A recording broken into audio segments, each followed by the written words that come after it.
that they can continue to operate under EU laws. The Department of National Defence announced late today it is suspending Canada's Special Forces training operations in Iraq. Roughly 200 Canadian Special Forces are on the ground supporting Iraqi and Kurdish forces in the fight against ISIS. The CBC's Murray Brewster joins us from Ottawa. Murray, why the suspension now? Well, in the statement from National Defence tonight, they said that the situation on the ground between Kurdish forces and Iraqi forces remains fluid. That seems to be code for they don't want to get caught up in the middle of the fighting.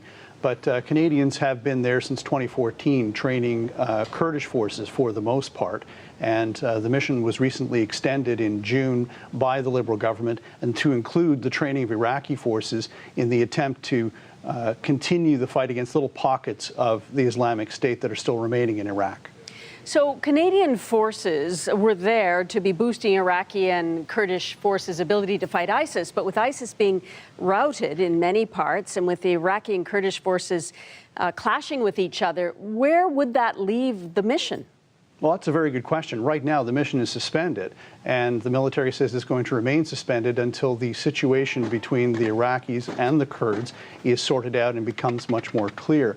But there's been a lot of debate and a lot of speculation as to what the troops would be doing under normal circumstances. There's been some suggestion that Canada could help perhaps in clearing mines and booby traps from the area. And also, as well, there are other elements that of the Canadian military that are on the ground there, including a hospital and helicopters, and those remain unaffected by the suspension of operations in the training. Okay, Murray, I know you'll keep us posted. Thanks. You're welcome.